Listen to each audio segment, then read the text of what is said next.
बरस क्षेत्र आशीष राजा ए रजा महोत्सव में आम बनइबा पोड़ पिठा जहाँकि आम ओडिशावासी अति प्रिय पिठा से पुणी बनइबा बहुत ही सहज और बहुत ही सिंपल उपाय बिना किसी चुली काठरे आम एत टेस्टी पोड़ पिठा बनइबा समस्त मन को निश्चय पाइब।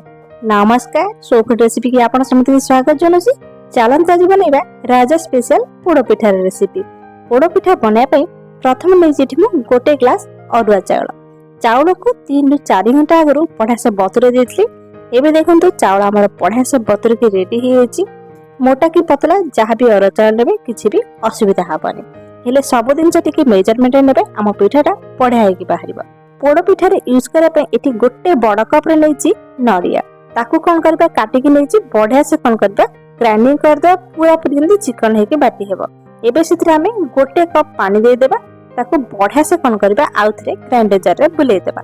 एबे एमती गोटे छणा नहीं जाइए आमती गोटे बड़ जगह नहीं जाइए। एबे हम कौन करवा नड़ियार सब जाक रस बाहर करवा नड़ियार क्षीर प्रस्तुत करवा। आपन पाखे एमती यदि छणा नहीं ताले गोटे कपड़े सब जाक नड़िया को रखिदेबे और बढ़िया से चिपुड़ी तार रस बा क्षीर प्रस्तुत करें। देखो गोटे कप प्रथम पानी देती तापर से आमर नड़िया कोरारे आउ गोटे कप पानी देकी ताको आउ थे ब्लेंडिंग जार रे बुले देली जहाँफल ये आउ गोटे कप आमर क्षीर प्रस्तुत हो नड़िया क्षीर पिठाटा कले पिठाटा आहरी बेसी सुआदिया लगे। गोटे कप आम क्षीर बाहर करते आउ गोटे कप क्षीर प्रस्तुत करछे माने गोटे कप चाउल 2 कप क्षीर आम प्रस्तुत करछे। पानी देखिले ना टोटाल नहीं आम गोटे कप चाउल ता सहित आम 2 कप पानी बा क्षीर यूज करदेले।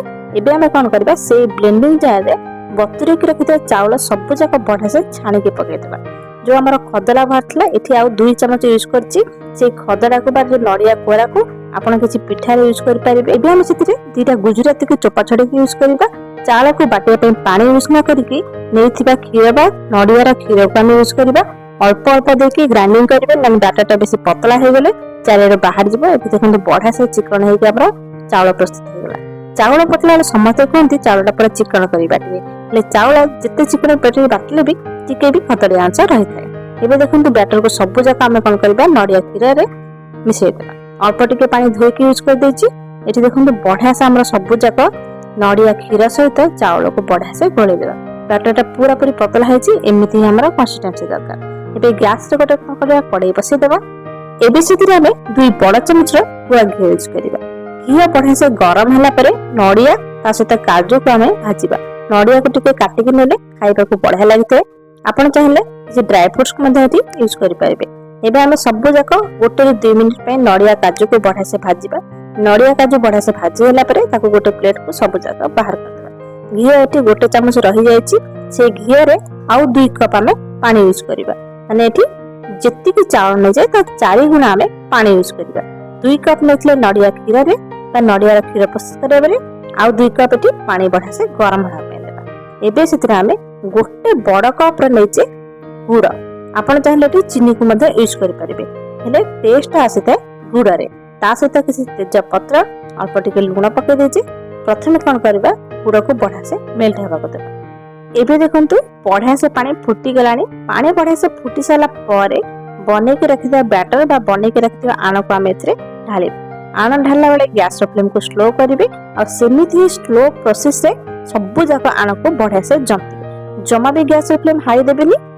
गैस फ्लेम हाई देले असुविधा कौन होबे कि आनाटा जल्दी हो जिबा आ भितर पूरा पूरी कंचाला होके रहइबो। एमिति ही स्लो प्रोसेस से सब जाक आण को बढ़िया से जंतिबे। देखले ना 5 ରୁ 7 मिनिट पर आणटी बढ़िया से टिके टिके मोटा हो गलानी। एबे आहुरी ही ताको हमर मोटा करिया अछि। टोटल प्रोसेसिंग हेबा पई 15 मिनिट लागिबो आण ताको जंतिया पे।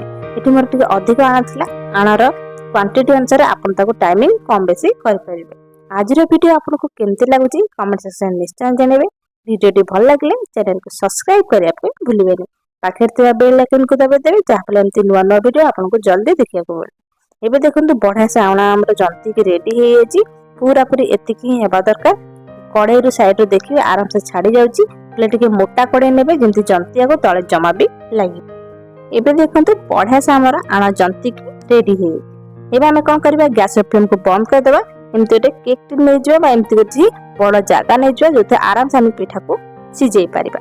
ये बढ़िया से गोटे चमच घी देके सब जाक तेल लगे देछि तापर आम भाजिकी नहीं नड़िया और काजू को गोटे परस तले लेयर दे देछि।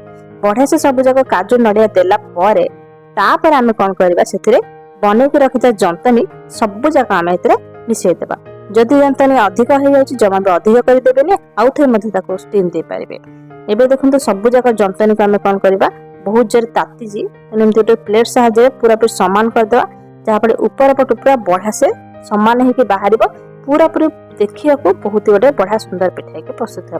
मो पाखे आउ किछि काजू सहित नड़िया को रखी देथिली तले अधा देथिली ऊपर पटे आउ अधा दे देउछि जहाँ पर एमती पिठाटा मध्ये देखिया को सुंदर लागियो आ खाइला बेले प्रति बाइट नड़िया सहित काजू आसले एटा आउ टिके मजादार लागियो। एबे देखंतु सब जगह पिठा हमर बढ़िया से दे सला परे ऊपर किछि गुआ घियो को एमती लगे देछि जहाँ पर पिठाटा आउ टिके टेस्ट लागियो।